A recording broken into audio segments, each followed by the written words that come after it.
આજે હું પનીર દહીં મસાલા ભીંડી બનાવવાની છું.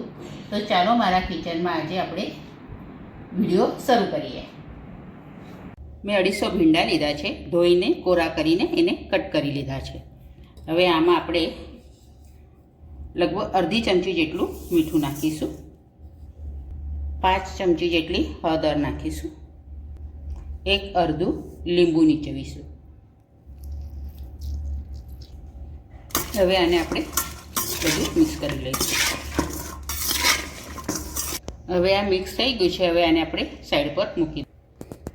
હવે એક મિક્સરની જારમાં આપણે એક ટમેટો કાપીને આપણે મિક્સરના વાસણમાં નાખીશું. 1 ઇંચ જેટલું આદું નાખીશું આપણે.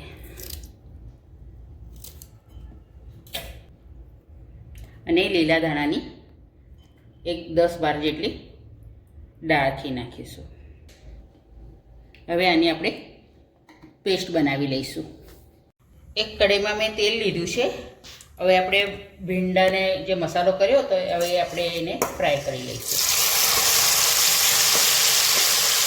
હવે આપણા ભીંડા ફ્રાય થઈ ગયા છે. ગેસ બંધ કરી લઈએ અને ભીંડાને આપણે કાઢી લઈએ. હવે એક તેલમાં મેં મૂક્યું છે. હવે એમાં આપણે રાઈ નાખીશું, જીરું નાખીશું.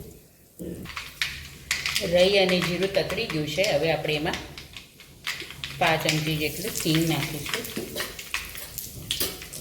અડધી ચમચી હળદર અને 1 ચમચી જેટલું લાલ મરચું નાખીશું. અને આ આપણે જે પેસ્ટ બનાવી છે ટામેટાની એ નાખીશું.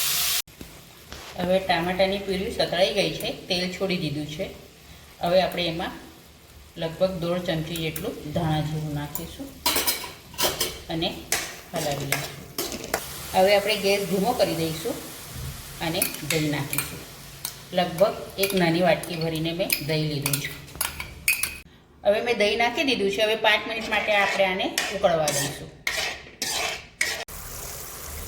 હવે 1 ચમચી જેટલી આપણે અંદર ખાંડ નાખીશું. આનાથી ગળ્યું નહીં લાગશે પણ સ્વાદ બેલેન્સ થશે.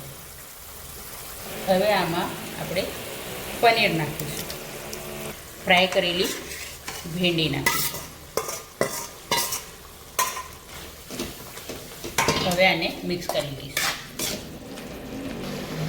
ભીંડાના માપનું આપણે મીઠું નાખ્યું હતું. હવે ગ્રેવીના માપનું આપણે સ્વાદ પ્રમાણે મીઠું નાખીશું. હવે પનીર ભીંડાનું શાક તૈયાર થઈ ગયું છે. હવે આપણે ગેસ બંધ કરી દઈએ અને ઉપરથી લીલા ધાણા આપણે સ્પ્રેડ કરીએ. તૈયાર છે આપણી પનીર દહીં મસાલા ભીંડી. આજે મેં પનીર દહીં મસાલા ભીંડી બનાવી છે. તો આ વિડીયો તમને ગમ્યો હોય તો લાઈક કરજો, શેર કરજો. ચેનલ પર નવા હો તો સબસ્ક્રાઈબ જરૂરથી કરજો.